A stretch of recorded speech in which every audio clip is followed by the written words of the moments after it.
Have you ever heard the story that we humans only use a tiny part of our brains? It's a very popular idea. People say we only use 10% of our brain's amazing power. This idea has been in movies, in books, and talked about for a very long time. It makes us wonder what we could do if we could unlock the other 90%. Could we move things with our minds? Could we learn everything in the world? It is a very exciting thought, a promise of hidden superpowers just waiting to be discovered inside our own heads. The story is so powerful because it speaks to our hope that we can be more than we are. This tale is often told to inspire us. It suggests that we all have a huge untapped potential. Imagine a vast, dark library in your mind with only one small lamp lit in a single corner. The 10% myth tells us that the rest of the library is filled with books of knowledge we haven't even opened yet. This idea feels good. It tells us that our limits are not real. It suggests that geniuses like Albert Einstein might have just figured out how to turn on a few more lights than the rest of us. It's a comforting thought, suggesting that greatness isn't just for a select few, but is sleeping inside every single one of us. The origin of this myth is a bit of a mystery, a puzzle with missing pieces. Some people think it came from early brain scientists who were just beginning to understand this complex organ. Perhaps they saw that only some parts of the brain were active for certain tasks and made a wrong guess. Others believe it might have been a misunderstanding of a scientist's words twisted over time into a simple, catchy phrase. The idea was so appealing that it spread like wildfire. It became a piece of common knowledge, something people repeat without ever stopping to ask, is it actually true? Is there really a vast, unused universe inside our skulls? But like many stories that sound too good to be true, we must look closer. We have to use our curiosity, the very tool that drives science forward. We must ask for the evidence. Where is the proof for this amazing claim? When we start to investigate, we find that the story begins to fall apart. The beautiful idea of a mostly empty brain doesn't match what we have learned about our own biology. It is a myth, a piece of fiction that has captured our imagination. The journey to understand our brain is even more fantastic than the myth, and it starts by turning on the lights of science and leaving the 10% story in the dark. So let's look at the evidence. Modern science gives us incredible tools to see inside the human brain. We have machines like fMRI and PET scanners. These technologies are like windows into our minds. They show us what the brain is doing in real time. And what do they show? They show that our brain is always busy. Even when you are resting or sleeping, large areas of your brain are active. They are working hard to control your breathing, dream, and store memories. There is no silent 90% part of the brain. It is all active all the time. It is a bustling city of activity that never truly sleeps. Think about all the things you do in a single day. When you walk, talk, eat, or listen to music, different parts of your brain work together. Walking uses the motor cortex and the cerebellum. Listening to music lights up the auditory cortex. Understanding the words of a song involves language centers like Wernicke's area. Even a simple action like pouring a glass of water requires a complex coordination of vision, movement, and touch. Over the course of a day, you use virtually every part of your brain. It's not that we use a small part of it, it's that we use different parts for different jobs, like a team of specialists working together. The famous neuroscientist Barry Gordon put it very clearly. He explained that the 10% idea is just plain wrong. He said, we use virtually every part of the brain, and that most of the brain is active almost all the time. Our brain is a very hungry organ. It is only about 2% of our body's weight, but it uses 20% of our body's energy. Evolution is very efficient. It would not allow such an energy-expensive organ to develop if 90% of it was useless. It would be like building a massive power plant just to run a single light bulb. Nature simply doesn't work that way.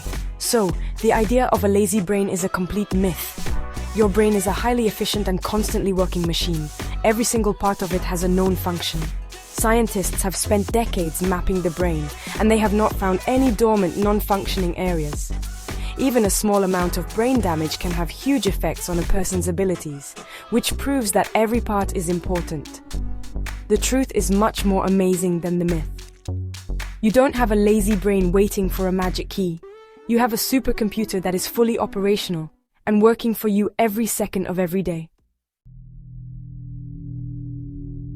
Now, let's explore a fascinating question. What would actually happen if we could use 100% of our brain's neurons all at the same time? The movies show this as the moment we become superhuman. But in reality, it would be a disaster. Using all of your brain at once would not be a state of enlightenment.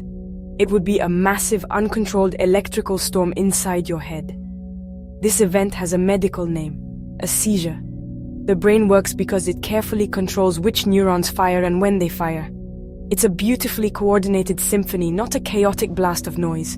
The brain's incredible power comes from its precision, not from firing all at once. Think of an orchestra. If every musician played their instrument as loudly as possible at the same time, you wouldn't get beautiful music. You would get a terrible, meaningless noise. The music comes from different instruments playing their specific parts at the right moment. Our brain is the same. It creates thoughts, feelings, and actions by activating specific pathways and networks of neurons in a controlled sequence. Uncontrolled, simultaneous firing is a sign of a brain that is not working correctly. It is a system overload, a biological crash. This is why the brain is so good at managing its energy and resources. It carefully directs power only to the areas that need it for the task at hand. When you're reading a book, the parts of your brain responsible for language and vision become more active. The parts responsible for running, for example, stay quiet. This process of inhibition, of telling certain neurons not to fire, is just as important as telling other neurons to fire. It allows for focus and clear thinking. A brain firing at 100% capacity would be unable to filter information, unable to focus, and trapped in a storm of its own making. So, the goal is not to use more of our brain at once. The goal is to use it more effectively. The idea of unlocking 100% is a fundamental misunderstanding of how this marvelous organ functions. True brain power isn't about raw brute force. It is about finesse, coordination, and efficiency. It is about the intricate dance of electrical and chemical signals that allows us to experience the universe, to learn, to love, and to create. The myth points us in the wrong direction, chasing a dangerous fantasy instead of appreciating the beautiful reality of our own minds. If the 10% myth is not true, does that mean we cannot improve our minds? Of course not. Our real cognitive potential is enormous, but it's not about unlocking unused parts of the brain. It is about making the connections within our already active brain stronger and more efficient. This is a process scientists call neuroplasticity. It means our brain is not fixed. It can change and adapt based on our experiences. Every time you learn something new, you are physically changing your brain. You are building new pathways and strengthening old ones. This is where our true potential lies. So how do we make our brains work better? The answer is not a secret pill or a magic trick. It is through things we have known for a long time. Lifelong learning is key. Challenging your mind with new skills like learning a language, playing a musical instrument, or solving puzzles helps keep your brain healthy and adaptive. Physical exercise is also incredibly important. It increases blood flow to the brain, delivering more oxygen and nutrients. A healthy diet and getting enough sleep are also crucial for your brain to function at its best. These are the real tools for cognitive enhancement. The human brain is already the most complex and powerful object we know of in the universe. It has allowed us to compose symphonies, to write poetry, to walk on the moon, and to understand the very laws of the cosmos. We don't need to unlock a mythical 90% to be amazing. We already are. Our potential is found in our curiosity, our creativity, and our ability to learn from each other. The real journey is not about finding a hidden switch, but about nurturing the incredible organ we already use every single day. It's about using our whole brain more wisely. In the end, we must separate fact from fiction. The idea that we only use 10% of our brain is a persistent and attractive myth, but it is nothing more than a story. Science shows us a much more interesting truth. We use our entire brain. It is a dynamic, efficient, and constantly active organ.